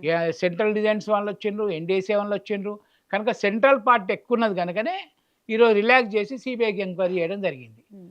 దీంట్లో ఒక రాజకీయ పార్టీగా కక్ష సాధింపు ధోరణి ఉండాలనుకుంటున్నాం. కక్ష సాధింపు ఉండవద్దని చేయడం జరిగింది. అయితే తెలంగాణ నీటిపారుదల అభివృద్ధి సంస్థ చైర్మన్‌గా పనిచేశారు కాబట్టి మీరు చెప్పండి అసలు మీరేమనుకుంటున్నారు? కాళేశ్వరం ప్రాజెక్ట్‌లో అవినీతి జరిగిందంటారా? అంటే అది మేజర్ ఇరిగేషన్.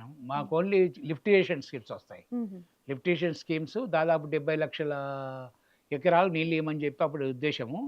అమౌంట్ ఇచ్చారు. అమౌంట్ టెండర్ పెట్టాము. కొన్ని ఒక 30, 30 లక్షలు ఎలక్షన్ నోటిఫై వచ్చే వరకు జరిగింది.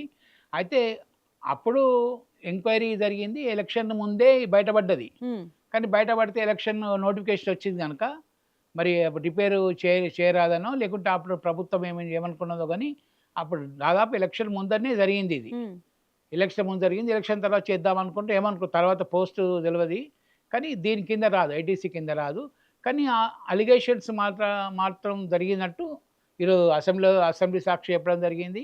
అవినీతి జరిగిందని కూడా అసెంబ్లీ సాక్షికి చెప్పడం జరిగింది. అయితే కేసీఆర్ 10 ఏళ్ల పాలనలో రైతుల ఆత్మహత్యలు తగ్గాయని చెప్పేసి ఎన్సీఆర్‌బీయే వెల్లడించిందంటే, ఈ ప్రాజెక్టులు కూడా కారణం కాదంటారా?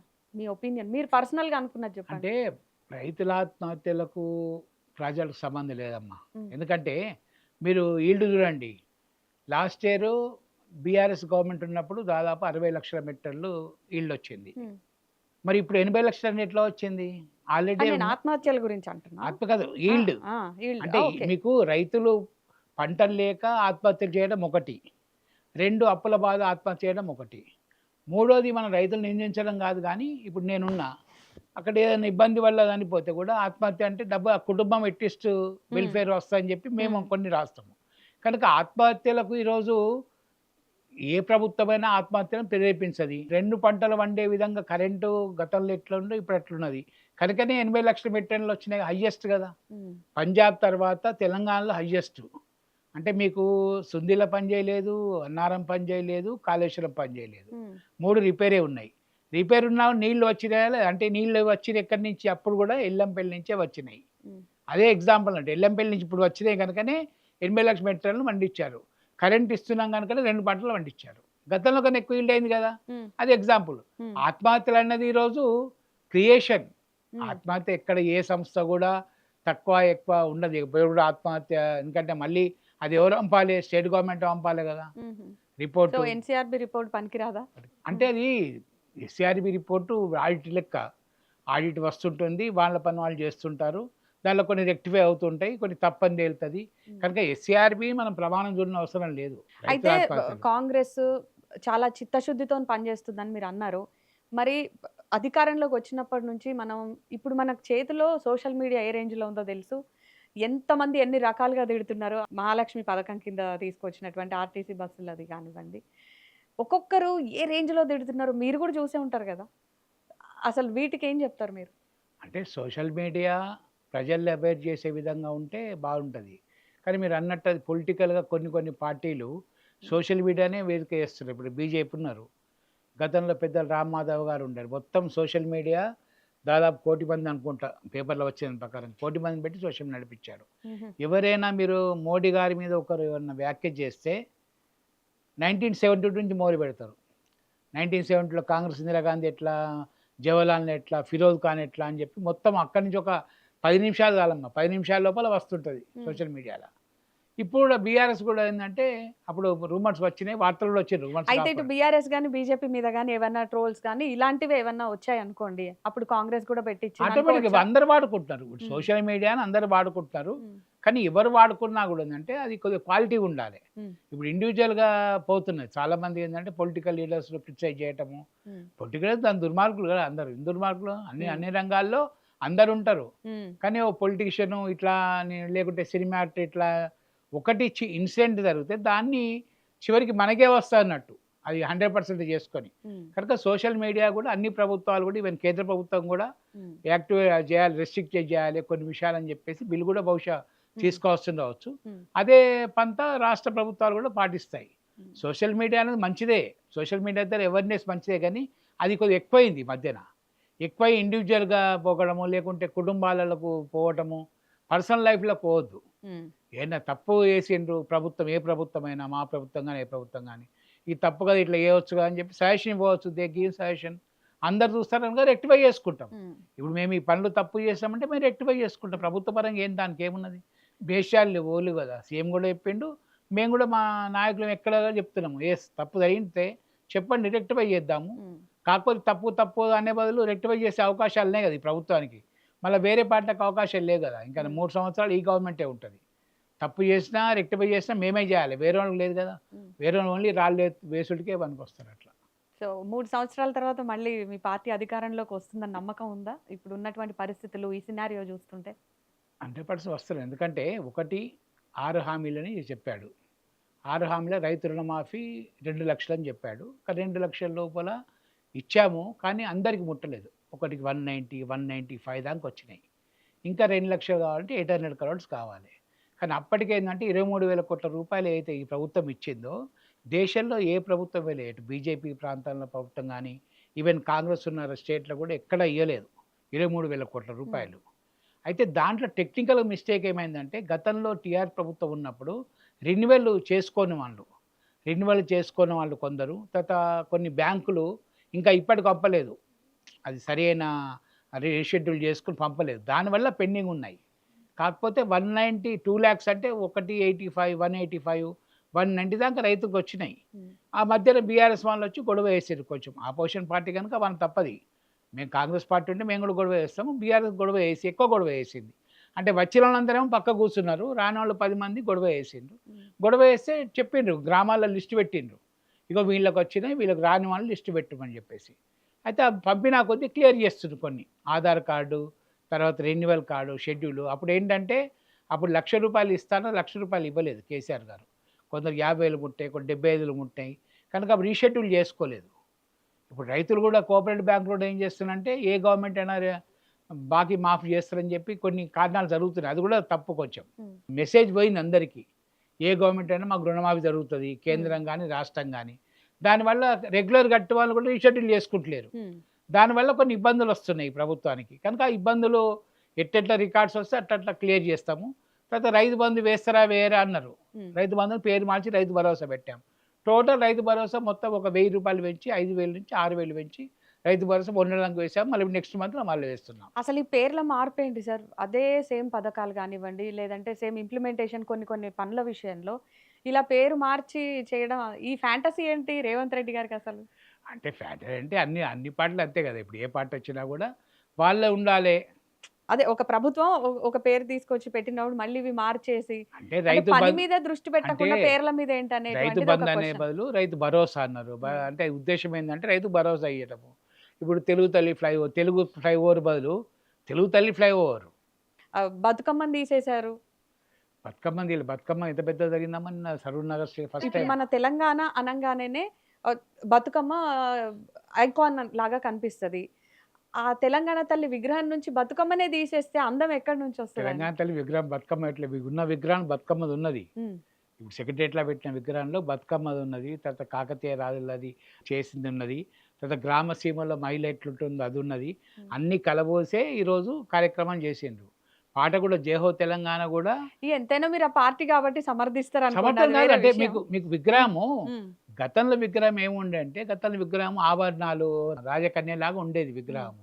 తెలంగాణ తల్లి అట్లా ఉండదు కదా అని చెప్పేసి చేంజ్ చేశారు. అది అందరు ఎక్స్పర్ట్ కమిటీ. అంటే ఒక తెలంగాణ తీసుకొచ్చినటువంటి కేసీఆర్ గారు కానివ్వండి, అందరూ సమిష్టిగా నిర్ణయం తీసుకొని ఒక రూపం అంటూ తయారు చేసుకున్న తర్వాత మళ్ళీ అంటే విగ్రహాన్ని కూడా మార్పు అవసరం. తెలిసేంత వరకు కేసీఆర్ గారు నిర్ణయం తీసుకుని, కేసీఆర్ మెజార్టీ ఉండే కనుక తీసుకున్నారు తప్ప అందరితోటి ఇప్పుడు మొన్న రేవంత్ రెడ్డి సంప్రదించినట్టు సంప్రదించలేదు నాకు తెలిసేంత వరకు. ఇక్కడ ఏంటంటే ఒక శిల్ప కళాకారులు, దానికంటే ఒక గుర్తింపు కానివ్వండి, ఒక రెస్పెక్ట్ అనేది ఉంటది కదా. ప్రభుత్వ పరంగా ఇప్పుడు చేసే విగ్రహాలు ఏవైతే ఉన్నాయో ఆ విగ్రహాలు ప్రభుత్వ పరంగా చేయాలని చెప్పేసి రాష్ట్రం అంతటా చేస్తున్నారు, మళ్ళీ ఎవరు చేంజ్ చేయకుండా. 1, 2 రైతు బంధు చేంజ్ చేశామంటే రైతు బంధు రైతు భరోసా, రైతుకు భరోసా కల్పించడం కదా రైతు బంధు పేరు మీద, ఎందుకని అది చేంజ్ చేశాం. మరి మిగతా పేర్లు అట్లే కళ్యాణ లక్ష్మి, షాదీ ముబారక్, ఆరోగ్యశ్రీ అవేం చేంజ్ చేయలే కదా, అవి అట్లే ఉన్నాయి. అంటే ఏదైతే ఆరోగ్యశ్రీ అంటే గుర్తొచ్చింది, ఇప్పుడు ఈ పెండింగ్ బిల్లుల పరిస్థితి ఏంటి? దాని గురించి ఆరోగ్యశ్రీ సేవలను నిలిపివేయాల్సిన పరిస్థితి ప్రజలకి ఇబ్బందికరమైన పరిస్థితే కదా. ఇబ్బందికరం కానీ ఇప్పుడు దాదాపు ఇంతకుముందు రేవంత్ రెడ్డి చెప్పండి 8,00,000 కోట్ల రూపాయలు అప్పయింది ప్రతి డిపార్ట్మెంట్. ఆరోగ్యశ్రీ కూడా ఇప్పుడు 1 సంవత్సరం 2 సంవత్సరాలు కాదు, 4 సంవత్సరాల ఆరోగ్యశ్రీ బిల్స్ ఇవ్వాలి. 4 years బిల్స్ అంటే ఇప్పుడు 2 సంవత్సరాల గవర్నమెంట్ ఇచ్చుకుంటూ పోతేనేమో ఏం కాదు. ఆల్రెడీ ప్రతి డిపార్ట్మెంట్‌లో 2 ఇయర్స్ బ్యాక్ అప్పులున్నాయి. ఇప్పుడు కాంట్రాక్టర్‌లకి 50,00,000 ఇవ్వాలి. అన్ని ఎంత అన్ని ఎంత క్లియర్ అయినాయి మరి ఇప్పటికి? దాదాపు 20, 25 దాకా అయినాయి. ఇస్తున్నారు అంటే ఇగ 5,00,000 ఇస్తున్నారు, 10,00,000 ఇస్తున్నారు, ఎనైతేనే ఇస్తున్నారు. మరి ఆరోగ్యశ్రీ సేవలు ఎప్పటి నుంచి ఆరోగ్యశ్రీ మొదలవుతాయి? ఆల్రెడీ 100 crore రిలీజ్ చేసిండ్రు. ఇంకా 100 crore every month 100 crore release చేస్తా అంటే ఆ దాదాపు 60, 70% ఆరోగ్యశ్రీ సేవలు నడుస్తున్నాయి. ఇంకోటి ప్రజలు కూడా ఏంటంటే ఇప్పుడు ప్రతీదీ ప్రైవేట్ హాస్పిటల్‌కు పోయే అవసరం ఉండకూడదు. ఎందుకంటే ఇప్పుడు గాంధీ బాగా చేశారు. చాలా నిమ్స్ దాదాపు 200 కోట్లు పెట్టి బెడ్స్ ఎక్కువ చేస్తున్నారు నిమ్స్ హాస్పిటల్. ఉస్మానియా బాగా చేసిండ్రు. కొన్ని కొన్ని వ్యాధులకి అసలు ప్రైవేట్‌లో ఉన్నటువంటి ఫెసిలిటీస్ గవర్నమెంట్ హాస్పిటల్స్‌లో లేవు ఉన్నాయమ్మా. అనేటువంటిది. ఇప్పుడు క్యాన్సర్ హాస్పిటల్‌లో 12 కోట్ల రూపాయల మెషిన్ పెట్టారు. హ్మ్. అది ఎక్కడ లేదు. ఏ కానీ ఆ ప్రైవేట్ హాస్పిటల్ మెడిసిన్స్ కూడా ప్రభుత్వం అందిస్తే బావుంటది తక్కువ ధరకి అనేటువంటిది కొంతమంది ప్రజల నుంచి వస్తున్నటువంటి మాట. వస్తున్నాయి. ఇప్పుడు ప్రైవేట్‌లో ఉన్నటువంటి మెడిసినల్ అవైలబిలిటీ మెడిసిన్స్‌ది గవర్నమెంట్‌లో ఎందుకు లేదు? ప్రైవేట్ మెడిసిన్స్ అంటే యూజ్ చేసే సేమ్ నేమే. హ్మ్. టెక్నికల్‌గా ఏంటంటే వేరే హాస్పిటల్‌లో ఉండవద్దు అని అక్కడ హాస్పిటల్ ఉందని చెప్పేసి ఆ పేరు చేంజ్ చేస్తారు. ఇప్పుడు డోలో ఉందనుకోండి పారాసెటమాల్ అది.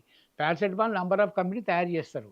డోలో రాస్తే అన్నిట్లో దొరుకుతాయని చెప్పి డోలో కన్నా ఎక్కువ పారాసెటమాల్ ఒక బ్రాండ్ పెట్టి వాళ్ళు ఒక హాస్పిటల్ వాళ్ళు అదే నేను ఎగ్జాంపుల్ చేస్తుంటారు. క్యాన్సర్‌దే చెప్తున్నా సార్. క్యాన్సర్‌కి సంబంధించినటువంటి మెడిసిన్స్ కొన్ని మన దేశంలో లేదా మన రాష్ట్రంలో కూడా తీసుకుంటే అసలు ప్రభుత్వాల కంటే ప్రైవేట్‌లోనే ఎక్కువ అవైలబిలిటీ ఉన్నాయి వాళ్ళ చికిత్సకు సంబంధించి. ఇప్పుడు మీకు ఆరోగ్యశ్రీ 15 రోజులు ఫ్రీ ట్రీట్మెంట్ ఇస్తారు కదమ్మా! హుహు. క్యాన్సర్‌కు గానీ, లేకపోతే డయాబెటిస్ గానీ, కిడ్నీ చేంజెస్ ఇప్పుడు డయాలిసిస్ గవర్నమెంట్ హాస్పిటల్‌లో చేస్తున్నారు. లివర్ ట్రాన్స్‌ప్లాంట్ డైరెక్ట్ చేస్తున్నారు. అదేవిధంగా స్పినెక్టమీ గవర్నమెంట్ హాస్పిటల్‌లోనే ఈవెన్ మోకాళ్ళ ఆపరేషన్ కూడా గవర్నమెంట్ హాస్పిటల్‌లో చేస్తున్నారు నిమ్స్‌లో ఈరోజు. అన్ని ఫెసిలిటీస్ ఉన్నాయి. కాకపోతే పబ్లిక్ సైకాలజీ ఏందంటే గవర్నమెంటు స్కూలు, గవర్నమెంట్ హాస్పిటల్ అంటే అబ్బా! వెయిట్ చేయాలే, మంచిగా చెప్పరు అన్న ఒక సైకాలజీ ఉన్నది. కానీ ఒక్కటి ఫ్రాంక్‌గా సార్ మన పొలిటీషియన్స్ ఎంతమంది గవర్నమెంట్ హాస్పిటల్‌కెళ్ళి చూపించుకుంటున్నారంటారు? అందరూ ఎళ్ళాలి. హ్మ్. కంపల్సరీ అందరూ వెళ్ళాలి. ఎందుకంటే పరిస్థితి ఇంతకుముందులా లేదు గవర్నమెంట్ హాస్పిటల్‌లో. మీరొకసారి గాంధీ పోయిరండి. బ్యూటిఫుల్ ట్రీట్మెంట్ నిమ్స్ కొండి. ఆల్రెడీ ఫేమస్ కార్డియాలజిస్టులు నిమ్స్. ఇప్పుడు నిమ్స్‌లో ఉన్నోళ్ళే కదా! డాక్టర్ సోమరాజు గారు గానీ, మన మోహన వంశీ వాళ్ళు గానీ, నిమ్స్‌లో ఉండి నిమ్స్ ద్వారా అంటే పైకొచ్చి మళ్ళా వాళ్ళు వేరే హాస్పిటల్ పెట్టుకున్నారు. ఏదైనా నిమ్స్ ఒక ప్రొడక్షన్ సంస్థ. హ్మ్. ఇప్పుడు నిమ్స్‌లో ఆర్థోపెడిక్ గానీ, న్యూరాలజీకి గానీ 24 అవర్స్ సర్వీసు. హ్మ్. చాలామంది స్టాఫ్ ఇప్పుడు నిమ్స్ ఫిజియోథెరపీ దేశంలో ఎక్కడలేదు మన నిమ్స్ ఫిజియోథెరపీ. హ్మ్. కనుక క్వాలిటీ ట్రీట్మెంట్ ఉన్నప్పటికి కూడా ఒకటి వెయిటింగ్. హ్మ్. ఇప్పుడు గవర్నమెంట్ హాస్పిటల్ అంటే అందరూ వస్తారు గనుక అక్కడ ఒక హాఫ్ అన్ అవర్ వెయిట్ చేయాలి. ప్రైవేట్ హాస్పిటల్‌లో వెయిట్ అవసరం లేదు కదా! రాంగానే వీలర్ సైకిల్ తీసుకొస్తరి, ఏసీ రూమ్‌లో పడుకోబెట్టి వాళ్ళ పక్క బండి ఒక రూమ్ ఇచ్చిరి, గ్లూకోజ్ పెట్టి టెస్టులు చేస్తారు. హ్మ్. అన్ని ఈవినింగ్ ఏ టెస్ట్ ప్రకారంగా మందులు వాడతారు. హ్మ్. అంటే జనరల్‌గా ఐయామ్ నాట్ క్రిటిసైజింగ్ డాక్టర్ గాని చెప్తున్నా. ప్రైవేట్ హాస్పిటల్‌లో టెస్ట్‌లు వస్తే ఒక రూ. 1,00,000. ఇప్పుడు ఒక సెంటర్‌లేమో రూ. 10 ఉంటే ఇన్సూరెన్స్ ఉంటే ఇక డబల్ అవుతాయి. ఇన్సూరెన్స్ లేకుంటే డబల్ మీ తక్కువ అవుతాయి. పర్సనల్ ఎక్స్‌పీరియన్స్ చెప్పండి. ఎప్పుడైనా మీరు ఇబ్బందులు ఫేస్ చేసిన సందర్భాలు గాని, హెల్త్ ఇష్యూ వచ్చినప్పుడు హాస్పిటల్స్‌లో నేను అంటే నిమ్సే ప్రిఫర్ చేస్తాను. హ్మ్. నేను నిమ్స్‌కే పోతా. మా ఫ్యామిలీ అంతా నిమ్స్‌కే పోతది. లోకల్ ఎలక్షన్స్ విషయానికొస్తే అనుకున్నట్టుగా జరుగుతాయా? లేదంటే ఏమైనా వాయిదా పడే అవకాశం ఉందా? మీ ప్రభుత్వం ప్లాన్ ఏంటి? మేమైతే అనుకున్నట్టు జరుగుతాయని చెప్పి ముందుకు పోతున్నాం అమ్మ. ఎందుకంటే రిజర్వేషన్స్ డిక్లేర్ అయింది. తర్వాత జిల్లా పరిషత్ షెడ్యూల్ డిక్లేర్ అయినాయి. ఏ క్యాండిడేట్ ఎవరు, లేడీస్ విమెన్ ఎందరు, బీసీలు ఎందరు అని చెప్పేసి. తర్వాత ఎలక్షన్ నోటిఫికేషన్ ప్రకారంగా ఎలక్షన్ కోడ్ అమలుకొచ్చింది. ట్రాన్స్ఫర్స్ బ్యాను, తర్వాత అవును. అవన్నీ బ్యాన్ వచ్చింది. పోలీసులు కూడా మినిమమ్ 50,000 కన్నా ఎక్కువ ఉంటే కండిషన్లు ఏవైతే ఎలక్షన్ కమిషన్ రూల్స్ ఉన్నాయో అవన్నీ ఇంప్లిమెంట్ చేస్తున్నారు స్టేట్ గవర్నమెంట్ నుండి. స్టేట్ గవర్నమెంట్ కూడా ఎక్కడ మంత్రులు ఎక్కడ ఇనాగ్రేషన్లు గానీ, ఫౌండేషన్ గానీ పెట్టడం క్లోజ్ చేసారు మొన్నటి నుంచి. హ్మ్. షెడ్యూల్ ఇష్యూనప్పటి నుంచి. మేము ఎలక్షన్స్ జరుగుతాయని ముందుకు పోతున్నాము. ఈవెన్ జిల్లాల్లో కూడా క్యాండిడేట్లు కూడా మేము నిన్న మొన్న బీసీ మంత్రులు పెట్టేసి మరి 42% వచ్చింది కదా! ఎట్లెట్లా ఏ జిల్లా పరిషత్‌కి ఏది ఇయ్యాలి అన్నట్టు ఆల్రెడీ డిసైడ్ చేసిండ్రు. హ్మ్. జిల్లా కలెక్టర్లు లాటరీ ద్వారా జిల్లా పరిషత్ మీటింగ్ అంటే ఎలక్షన్ జరిగితే నమ్మకం మాకుంది 100%. దాని కాంగ్రెస్‌కి ప్రకారం ఎవరు ముందుకు పోతాం. పోటీ? కాంగ్రెస్‌కు జనరల్‌గా సెకండ్ బీజేపీ వాళ్ళు అనుకుంటున్నారు కానీ పోటీ కాదు. హ్మ్. బీజేపీ, బీఆర్ఎస్ వాళ్ళిద్దరు సెకండ్‌లో ఉంటారు. మేము పోటీ లేకుండా గెలుస్తాం. అనేంత వరకు మెజారిటీ మేమే గెలుస్తాం. కమింగ్ టు యువర్ పర్సనల్ అండి. ఇప్పుడు మీ కెరియర్ ఒక సుదీర్ఘమైనటువంటి ఎక్స్‌పీరియన్స్ ఉన్నటువంటి వ్యక్తి మీరు. ఎంతోమంది ప్రధానులను చూసారు, ముఖ్యమంత్రులను చూసారు మీరు. వీళ్ళందరిలో ఎవరి పనితీరు బాగుందంటారు? అంటే జనరల్‌గా ఎవరి సిస్టమ్ వాళ్ళకమ్మా. ఇప్పుడు నేను చెన్నారెడ్డి గారు ముఖ్యమంత్రి ఉన్నప్పుడు ఎమ్మెల్యే ఉన్నాను. ఆయన సిస్టమ్ వేరే. ఆయన ఏంటంటే మాట అంటుండే, కొద్దిగా కోప్పడుతుండే, చేస్తుండే పని. తర్వాత విజయభాస్కర్ రెడ్డి గారు. విజయభాస్కర్ రెడ్డి గారు ఉన్నప్పుడు నేను అనుకుంటా ఒక వాళ్ళ జిల్లా ఇష్యూస్ ఎక్కువ పట్టించుకుంటుండే కర్నూలు. మిగతా అందరూ మంత్రులకే పవర్స్ ఇస్తుండే. రాజశేఖర్ రెడ్డి గారు. రాజశేఖర్ రెడ్డి గారు ఏంటంటే ఒక మాట చెప్తే ఇంప్లిమెంట్ చేస్తుండే. లేట్ అయినా ఇంప్లిమెంట్ చేస్తుండే. చంద్రబాబు నాయుడు కూడా ఇంటలెక్చువల్ ఫ్యూచర్ ఆలోచిస్తుండే. 10 సంవత్సరాలు ఏమవుతుంది, 20 సంవత్సరాలు ఏమవుతది. అంటే విధానాలు 2 రోజులు, 3 రోజులు లేట్‌గా తీసుకున్నా ఇక వెనక్కి తీసుకోడు. హ్మ్. నిర్ణయాలు అందరిని అడిగి ప్రధానుల విషయానికొస్తే? ప్రధాన విషయానికొస్తే అంటే నేను దేవగౌడ గవర్నమెంట్‌లో పనిచేశాను. దేవగౌడ యాక్చువల్‌గా చాలా ఇంటెలిజెంట్. కానీ ఎక్స్‌పోజ్ కాలేదు. హ్మ్. ఇప్పుడు మీరు ఇద్దరు ఉన్న సపోజ్ అప్పుడు అలిమెంట్ ఇష్యూ ఉందనుకోండి. కర్ణాటకకు, ఆంధ్రప్రదేశ్ కంబైన్డ్ స్టేట్‌కి ఉన్నప్పుడు డిస్కస్ చేస్తుంది. విజ్ఞాన్ భవన్‌లో గాని, పీఎం ఛాంబర్‌లో గాని. అయితే ఆయన మామూలుగా ఏంటంటే వింటుండే. కళ్ళు మూస్తుండే. కళ్ళు మూస్తుంటే మొత్తం మీడియా ఎక్స్‌పోజర్ అందరూ అది నిద్రపోతున్నాడు కదా! ఇద్దరు సీఎంలు మాట్లాడినప్పుడు అని అంటుండే. కాకపోతే రాత్రే డిసైడ్ చేస్తుండే ఆయన. ఇంకా డాక్యుమెంట్ ఒకరోజు వచ్చింది కాదు కదా! 6 నెలలు, 7 నెలల నుంచి వాళ్ళు కోట్ల కొట్లాడు, వీళ్ళు కోట్ల కొట్లాడు. 2014 అడుగు ఉండాలనా, ఎంత పెంచాలి అన్నట్టు ఇద్దరు ముఖ్యమంత్రులు ఉంటది కదా! అయితే used to come decision early only. హ్మ్. సత్యచంద్ర గారని ప్రైవేట్ సెక్రటరీ ఉండే ఆయనతో మాట్లాడి ఇట్లా చేస్తే 2 రాష్ట్రాలకు ఎమికబుల్ ఉంటాయని చెప్పేసి ఇక వీళ్ళు మాట్లాడిన తర్వాత ఈ విల్ టేక్ డిసిషన్. హ్మ్. అట్లా. అయితే ఆయన ఇంటెలిజెంట్ గాని బయట పడలేదు. హ్మ్. ఇక గుజరాల్ గారు ఉన్న 2 నెలలే గనుక గుజరాల్‌ది పెద్ద మనం పట్టించుకోలేదు.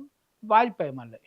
వాజ్పేయి ఏ మాట చెప్పినా కూడా ఒక్క ఓటు కొరకు ఆయన గవర్నమెంట్ త్యాగం చేసినంటే ఎన్టీ రామారావు గారు, వాజ్పేయి గారు ఇద్దరు ఈక్వల్. అంటే జనరల్‌గా ఇప్పటి ప్రధాని ఇప్పటి మోడీ గారు. ప్రధాని మోడీ గారు మోడీ గారు ఏంటంటే అంటే అవసరం ఇక్కడ ఏ రాష్ట్రం ఉంటే ఆ రాష్ట్రం అవసరాలు ఎలక్షన్ పాలసీ తప్ప చాణక్యుడు. హ్మ్. ఇప్పుడు ఒకటి ఏంటంటే ఎట్లా స్ట్రాటజీ చేయాలి, బీహార్‌లో స్ట్రాటజీ చేయాలి, వెస్ట్ బెంగాల్ ఎట్లా స్ట్రాటజీ చేయాలి. తర్వాత ఆయన కింద ఆర్ఎస్ఎస్ బలం ఇవన్నీ విశ్వ హిందూ పరిషత్తు, బజరంగ్ దళ్ ఇవన్నీ ఏకల ఫౌండేషన్ ఉన్నాయి కనుక ఆర్గనైజేషన్స్ పనిచేస్తున్నాయి. Commitment organisation. తర్వాత ఏంటంటే ఎప్పుడో 20ల సంవత్సరాలు జరిగింది అక్కడ బాంబేలో మనం మహారాష్ట్ర ఎలక్షన్ అయినప్పుడు అప్పుడు కాల్పులు జరిగినాయి. వాడెవడో వచ్చి ఇక హోటల్ మీద అటాక్ చేసిండు. మా ప్రభుత్వం ఉంటే అటాక్ చేయదని అంటే కొద్దిగా ఇన్స్పిరేషన్ చేయటము, భారతదేశం చెప్పటము. అది దాంట్లో అంటే ఈజీ స్ట్రాటజీ ఎలక్షన్ హ్మ్. స్ట్రాటజీ కొరకే పనిచేస్తాడు. మొన్న జరిగిన ఆపరేషన్ సింధూర్ కూడా అదే అంటారా? 100%. ఎందుకంటే మనకు ఆపరేషన్ సింధూర్ తర్వాత మామూలుగా యుద్ధం జరిగేటప్పుడు ఎప్పుడంటే ఏ దేశమైనా కూడా ప్రతిపక్ష పార్టీలను కాన్ఫిడెంట్ తీసుకుంటది. దాంట్లో ఎప్పుడు యుద్ధాలు జరిగినా కూడా భారతదేశం అంతా ఏ పార్టీ ఉన్నా కూడా ఏకచక్రంగా ఉంటుంది. ఏకతాటిగా ఉన్న గవర్నమెంట్ సపోర్ట్ చేస్తది. వెదర్ కాంగ్రెస్ గానీ, బీజేపీ గానీ, రేపొచ్చే ఏ గవర్నమెంట్ అయినా కూడా. అంటే ఇక్కడ జరిగిందేంటంటే ఆపరేషన్ సింధూర్‌లో జరుపుకుంటూ పోయింది. చెప్పారు. కానీ కాకపోతే ఆపోజిషన్ కాన్ఫిడెంట్ తీసుకోలేదు. హ్మ్. మనం కూడా నష్టపోయాం. ఎంత తప్పులే యుద్ధం అన్నప్పుడు నష్టపోతారు. హ్మ్. ఇంత నష్టపోకుండా ఇచ్చినామనండి ఒకటి. తర్వాత వాళ్ళు ఆల్రెడీ ఇంటెలిజెన్స్ ఫెయిల్ అయింది. అది ఒప్పుకోలేదు వాళ్ళు. ఎందుకంటే పుల్వామా అక్కడ అసలు యాక్చువల్‌గా ఎంటర్ కాదు అక్కడ. ఆ గవర్నమెంట్ దృష్టిలో కాలేదు. కాకున్నా కూడా అలో చేసిండ్రు. ఉగ్రవాదులకు వాడు కావాల్సింది సమయము, ఆ సందర్భమే కదా! హ్మ్. దెబ్బతీయాలంటే. తర్వాత ఉగ్రవాదుల గురించి టైట్ చేస్తున్నారు. ఎలక్షన్స్ అయినాక లేకుంటే ఎలక్షన్ ముందు టైట్ చేస్తున్నారు. తర్వాత కంటిన్యూయేషన్ ఉంటలేదు. ఆ కంటిన్యూయేషన్ ఉండకపోవడం వల్ల కూడా మనకు ఇప్పుడు ఏ దేశం మనకు ఇప్పుడు అమెరికా, అటు పాకిస్తాన్ సపోర్ట్ చేస్తది. మనం we are not taking any stuff. Hmm. Modi గారే పోయి అమెరికాలో ట్రంప్ గారి కోసం ప్రచారం చేసిండ్రు. లక్ష్మణ్ స్టేడియంలో హూస్టన్‌లో ప్రచారం చేశారు. అంటే సంబంధాలు ఇంప్రూవ్ కొరకు కావచ్చు, ఇంకా వేరే కారణంలో కావచ్చు. ఇప్పుడు అదే ట్రంప్ మోడీ బలహీనతలు తెలుసుకోవాలి, లేకుంటే మోడీ ఏం చేసి తెలుసుకొని మన మీదనే సుంకాలు వేస్తున్నాడు. ఇంక్లూడింగ్ ఫార్మా రంగం కూడా 100% ఇంక్లూడ్ చేయడం. పిక్చర్ మీరు తీస్తే కూడా విదేశాల సినిమా తీస్తే కూడా 100% సుంకాలు చేయటం చేస్తున్నారు. మనకు ఫస్ట్ నుంచి ఏందంటే నాకు తెలిసినంత వరకు రష్యా మనకు నమ్మకమైన దేశం. ఫస్ట్ నుంచి ఇందిరాగాంధీ ఉన్నప్పుడు. ఓకే. ఇక మన రాష్ట్రంలో పరిస్థితి చూస్తే కాంగ్రెస్ పార్టీ రాజశేఖర రెడ్డి గారు ఉన్నప్పటికి, ఇప్పటికి డిఫరెన్స్ మీరేం చెప్తారు? అంటే రాజశేఖర్ రెడ్డి గారు ఉన్నప్పుడు కంబైన్డ్ స్టేట్ అది. ఇప్పుడు తెలంగాణ వచ్చినంక తెలంగాణ ఉన్నంత వరకు తెలంగాణలో ఎక్కువ కంపేర్ విత్ అదర్ మెట్రో తెలంగాణలో ఉన్న ఫెసిలిటీస్ ఎక్కడ లేవు. ఇప్పుడు కంబైన్డ్ స్టేట్‌లో అప్పుడు ఏమైంది? హైదరాబాద్ ఇన్‌కమ్ గానియండి, రాష్ట్రం ఇన్‌కమ్ గానియండి 23 జిల్లాలకు పోతుండే. ఇప్పుడు మనకు అడ్వాంటేజ్ ఏందంటే హైదరాబాద్ అడ్వాంటేజ్ మెయిన్‌గా. హైదరాబాద్‌లో మీకు ఏ క్యాపిటల్‌లో కూడా మనకున్న అడ్వాంటేజ్ లేదు. ఇక్కడ ఎండాకాలం కానీ, వర్షాకాలం కానీ, చలికాలం కానీ వాతావరణం తట్టుకునే పరిస్థితి ఉంటుంది. తర్వాత లాంగ్వేజ్ ప్రాబ్లం ఉండదు. ఇప్పుడు తమిళనాడు మద్రాస్ లోపల మీకు తమిళ్ తప్ప ఇంగ్లీష్ మాట్లాడరు. అదే వేరే రాష్ట్రాల్లో హిందీ. ఇక్కడ హిందీ, తెలుగు, తమిళ్ ఏదైనా మాట్లాడవచ్చు. ఈవెన్ తెలంగాణ డివైడ్ కాకముందు కూడా ఇక్కడ మార్వాడి గల్లీ ఉన్నది, పర్షియా గల్లీ ఉన్నది, బ్రాహ్మణ గల్లీ ఉన్నది. అంటే డిఫరెంట్ లాంగ్వేజ్ మాట్లాడే ఉన్నారు. Original cosmopolitan city. తర్వాత ఇంకోరు ఎవరు పట్టించుకోరు. ఇప్పుడు ఇక నేనేం బిజినెస్ చేస్తున్నా, మీరేం బిజినెస్ చేస్తున్నా పక్క అపార్ట్మెంట్లో పట్టించుకోరు. లా అండ్ ఆర్డర్ బాగుంది. తర్వాత మనకేంటంటే కృష్ణా, గోదావరి, మంజీరా. మీకు ఎక్కడ ఇళ్ళకి మీద ఇల్లు కట్టినా కూడా అట్లీస్ట్ ఆల్టర్నేట్ నీ డ్రింకింగ్ వాటర్ వస్తుంది. అంటే మనిషికి ఇండస్ట్రీస్ కానీ, పబ్లిక్ కానీ కావాల్సింది ఏంటంటే తలసరి ఆదాయం పెంచాలంటే అడిగి పని దొరకాలి. ఇప్పుడు ఇక్కడ డైలీ దాదాపు 30 నుంచి 40 వేల మంది వస్తున్నారు. బీహారు, ఛత్తీస్గఢ్, జార్ఖండ్. ఎందుకంటే పని దొరుకుతున్నది ఇక్కడ. పార్టీ పరిస్థితి అంటున్నా. అంటే పార్టీ ఇంప్రూవ్ అవుతుంది. ఇప్పుడు ఒకటి ఏ పార్టీకైనా ఏంటంటే ఒకటి అవకాశం ఉన్నది ఇంకా. ఇప్పటిదాకా మేము చేయని పనులు చేసే అవకాశం కాంగ్రెస్ పార్టీకి ఉన్నది. ఇప్పుడు మీ గ్రామాల్లో ఏంటంటే ఆ ₹200 కరెంటు ఇస్తున్నారు. సిలిండర్ ₹500 ఇస్తున్నారు. రైతు బంధు మీరు చెప్పినట్టు మన రైతు రుణమాఫీ దాదాపు 1,90,000 దాకా ఇచ్చారు. 2 లక్షలు మాత్రం ఇవ్వలేదు. అది ఆటోమేటిక్గా ఇక అవి టెక్నికల్ ఫాల్ట్ వల్ల కాలేకపోయినా అది అవుతుంటాయి రొటీన్గా. దానికి ఇబ్బంది ఏం లేదు. 1,90,000 ఇచ్చినాం, 10,000కి ఇబ్బంది ఏం లేదు కదా గవర్నమెంట్కు. ఒకటి తర్వాత మీకు ఇంకోటి ఏంది, సక్రమంగా జీతాలు చెల్లిస్తున్నాం. ఇప్పుడు అంతకుముందు 20-25 వచ్చే బదులు ఇప్పుడు కొన్ని డిపార్ట్మెంట్లో 8-9 అవుతున్నది, కానీ మ్యాక్సిమం అందరికీ ఫస్ట్కే జీతాలు చెల్లిస్తున్నాం. ఎంప్లాయీస్ని కాన్ఫిడెన్స్ తీసుకుంటున్నాం. ఎంప్లాయీసే మెయిన్ కనుక. తర్వాత కలెక్టర్ బ్యూరోక్రసీ కూడా బాగా సహకరిస్తున్నది. గతంలో కన్నా ఎక్కువ బ్యూరోక్రసీ ఫస్ట్ ఇయర్కు second year third year bureaucracy సహకరిస్తున్నది. తర్వాత ఎమ్మెల్యేలు కూడా వాళ్ళ పనులు చేసుకుంటున్నారు. ఎక్కడ కూడా ఎమ్మెల్యే ఇన్వాల్వ్ అవుతలేరు. కరప్షన్ విషయంలో కానీ ఇన్వాల్వ్ అంటే వీళ్ళ జిల్లాలో ఆధిపత్యం కొరకు ప్రతి పార్టీల కామను. అది కొన్ని జిల్లాలు జరిగింది తప్ప అందరూ కూడా పార్టీకి లాయల్గా ఉంటున్నారు. తర్వాత మీనాక్షి నటరాజన్ అక్కడ అబ్జర్వ్ కూడా పార్టీల వీక్నెస్ ఉంటే లేకుంటే ఏమైనా గ్రూపులు ఉంటే వాళ్ళు పార్టీ పరంగా పీసీసీ పరంగా మహేష్ కుమార్ గౌడ్ కానీ అంటే ఈ కరప్షన్ అనే పదం అట్లా కొన్ని జిల్లాల్లో కామన్ అనే దగ్గర నుంచి సీరియస్నెస్ మరి ఎప్పుడు వస్తుంది సార్? అంటే ఒకటమ్మా, ఇప్పుడు కరప్షన్ మన ఇండివిజువల్గా రావాలి ప్రతి ఒక్కరికి. ఇప్పుడు నేను కరప్ట్ కాదు అని చెప్పే అవసరం లేదు. ఇండివిజువల్ రావాలి, ప్రజల్లో కూడా కాన్సెప్ట్ పోవాలి. ఇప్పుడు ఎలక్షన్ ఖర్చులు విపరీతంగా ఇంతకుముందుకి ఇప్పటికీ ఎలక్షన్ ఖర్చులు విపరీతంగా పెరిగినాయి. దాదాపు 25, 30, 40 తెలుగు రాష్ట్రాలని ఎక్కువ పెరిగినాయి. ఆటోమేటిక్గా పెరిగినా కొద్ది ఏమవుతుంది, ఎక్స్పెక్టేషన్స్ ఎక్కువ అవుతాయి. ఇప్పుడు ఈసారి నేను 20 కోట్లు ఖర్చు పెడితే ఇంకోసారి 30 కోట్లు ఖర్చు ఎట్లా తీయాలి వీళ్ళు? అంటే దేశంలో ఒకదానికో లింక్ ఉంటుంది అన్నట్టు. కనుక పబ్లిక్లో కానీ రాజకీయాల్లో కానీ ఒకటి ఎథిక్స్ ఎక్కువ పెంచాలి.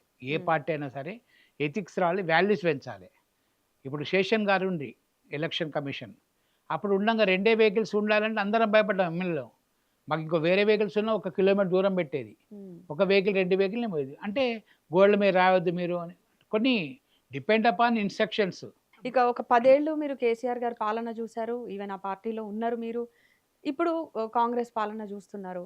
సో ఈ డిఫరెన్షియేట్ కానివ్వండి, ఎట్లా ఉంది ఓవరాల్గా పాలన, రేవంత్ రెడ్డి పాలన? అంటే కేసీఆర్ పాలన అంటే మాకు కొందరికి దగ్గరనే ఉండే కేసీఆర్ గారు. తర్వాత కొంత మామూలుగా మినిస్టర్లు వచ్చాయి కదా, మినిస్టర్స్ అపాయింట్మెంట్ ఇవ్వలేదు అని ఒకటి. అయితే ఆయన అప్పుడు ఆలోచన ఏముండంటే పని ఉంటేనే రావాలి, రోజు ఎందుకు నా దగ్గర అన్న ఆలోచన ఆయన ఉండే. ఆయన స్టైల్ ఫంక్షన్ వేరే.